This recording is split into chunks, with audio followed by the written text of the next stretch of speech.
Hello everyone and welcome to the Backtracking episode proper for Battle Beast, and we start with the band's debut album, Steel. Released in 2011, it would come out through Hype Productions and it would be produced by Nino Loren. The album was, interestingly, only released in the band's native Finland in 2011, but then Nuclear Blast picked up on the band and re-released the album worldwide a year later. All that really means is that I've got no clue which version of the album I heard, as they were only a year apart, so there you go. Regardless, it starts with the rarely subtly titled Enter the Metal World, and well, some people may know of a band named Beast in Black, who are from the same place as Battle Beast are, even down to Helsinki, and also both bands have songs themed around my favourite manga anime series in Berserk, and okay, I'm going to be real with you, I did hear of Beast in Black first, despite Battle Beast having been around for about a decade longer than Beast in Black have. Part of me does prefer Beast in Black personally, but that doesn't mean that I don't like Battle Beast, and hell, this is a pretty good start for them. It's got what you would expect from a power metal album with strong guitar work, soaring vocals, heavy drumming, and heroism-leaning lyrical themes that sort of have elements of Sabaton in them. I will admit though, the production is this album's strongest point, with a strong focus on how the vocals sound in particular, adding some nice symphonic elements as well. I will also admit, at first, I was a bit put off by Nitty Vala's occasional treads into a bad Brian Johnson impression, but she can genuinely sing really well, and the band play off of her quite nicely too. My favourite song goes to Cyberspace. The lyrics are nothing new for the genre, which is why I didn't really bring it up, and neither is the style or structure, but the production and showmanship are really what bring this album up for me personally. Next is Battle Beast's second album, Battle Beast. Released in 2013, it came out through WEA Finland in their native country, and was released worldwide through Nuclear Blast as well, and it was produced by band members Anton Kabanen and Janne Bjorkroth. This album would also be the band's first with current lead vocalist Nuro Lohimo. So after the band's debut, they got to tour a lot in their native country, even getting to open for fellow Finnish female metal group Nightwish. But after a tour in 2012, Nitty Vala left the band due to family issues, and not long after Nora was brought in to replace her. The band would then go on a tour with Sonata Arctica, and eventually they get to work on their self-titled sophomore effort. The album starts with the track Let It Roar, and from the start it feels a bit like a different Battle Beast. There's a much faster feel to the album's pacing for one thing, and it feels a bit better put together as well, likely due to some band members being responsible for the production this time around. And as we do have a new singer this time around in Nora Lohimo, I will admit I think that she fits this band's sound a bit more naturally. She has great control over her voice, making it soar when she needs to and not sounding like she's doing impressions of other power metal singers. Sorry, Nitty Valo. Of course, the rest of the band sound great too, with awesome guitar solos and great riffs from everyone else. The lyrics again take some good inspiration from fiction, talking about death, sadness, love and betrayal, all told in a really entertaining way, I have to be honest.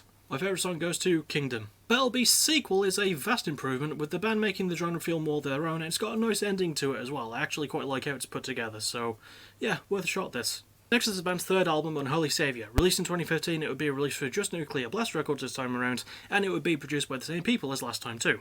After their self-titled second offering, the band went on a big European tour with the likes of Powerwolf and UDO, and the album would be nominated for something I won't even try to pronounce, so let's just call it the Finnish Grammys. This album would also be the band's last with Anton Kabanen before he would leave to form Beast in Black. Anyway, this album starts with the song Lionheart, and it's quite clear to hear that there's somehow been an improvement in the production. Then again, I suppose that this is the band's third album, which more often than not marks the time for a change. But it feels a lot more streamlined for this album, and with Jan Bjorkroth's handle on the production, he makes a smart choice to use his keyboard to add a lot more atmosphere for this one. And it's not just him, as the rest of the band have improved as well, feeling a lot more comfortable and just letting loose on their instruments. Especially the guitar. Good gracious, the guitar in this album is fantastic. The album is structured a bit differently too, feeling more accessible and giving things more build and time to breathe when it's needed. The production brings out the album's strengths once again and makes them feel bold and powerful. The songs are put together more cohesively than their last two efforts, and yeah, it may just be flexing, but there's a damn good reason for the band to show off here. The lyrics again do a good job of drawing from fictional media like Scarface and Berserk, so there's not a lot different in that regards, but I always like to try and bring them up as best as I can. My favourite song goes to I Want the World and Everything in It. Another Scarface reference. Unholy Saviour absolutely fully leans into its cheesy nature, and the band embrace their biggest strengths and boost them up with solid performances and some very good production. Very good. Very good. Next is the band's fourth album, Bringer of Pain. Released in 2017, it would again come out through Nuclear Blast, and I don't have a lot for a producer on this one, but it's safe to assume that it was just another band member or two. This would also be the band's first album with the new and currently guitarist Junior Bjorkroth. To promote Unholy Saviour, the band got to tour with Sabaton, and they dropped the song King for a Day about a year before this album came out, and a year after that would come Familiar Hell, about a month before the album's release. Said album starts with neither of those songs, but with the song Straight to the Heart, and yeah, it's just sort of par for the course for the band at this stage. The band's got great production to add a nice symphonic layer to a collection of heavy riffs. Yuna fits in nicely as the new lead guitarist, Nora's still a badass singer, the rest of the band sound great too. But in a way, this album feels a bit more streamlined than last time. Like, they just boiled it down to a simpler version of what they did on their last album, and that isn't a bad thing, as I feel like the band's preferred genre does benefit most from their formula of keep it mostly simple, but add enough of your own style to make it feel more like your own. They all still put in great performances as you would expect, and the production is nice and smooth and keeps the overall structure flowing well. And the lyrics are your typical things in the genre about heartbreak, love and sadness, and it all just really works for the band. My favourite song goes to We Will Fight. Bringer of Pain isn't anything new, but the band do what they can to make it work, and they have the performance chops to get away with a lot of it as well, so I am willing to give them a pass. This is still a really enjoyable album. And finally, we reached the band's fifth and most recent album, No More Hollywood Endings. Released in 2019, it would again come out through Nuclear Blast, and it was presumably again produced by a band member or two. So yeah, Bringer of Pain would top the Finnish music chart, it would hit the top 20 in Germany for the first time ever in that country, and the band got another European tour with Majesty and Guys helping them out, and they even got to tour in America for the first time, which was quite nice. Now that the background check is over, the album itself starts with the song Unbroken, and just as I was pondering if they were sticking to a simpler style for their last album, they mixed it up from the start with this one. They stick a lot with their almost hair metal-esque style of power metal, but they had some really good hard rock chops to this one too, and it actually really works. In fact, it sort of blends with the band's style better than you'd think, and I think that I mentioned this before how I initially wasn't a big fan of this album when it dropped last year. It was my first album by them in full and it took a bit of adjusting, but I did warm to it over time last year, and even now I still actually quite like this a lot more than I remember. That could be due to the structure, which I already sort of covered, or the fact that it's again just really well done on the production side of things, with the symphonic elements taking more of a backseat this time around, which quite surprised me.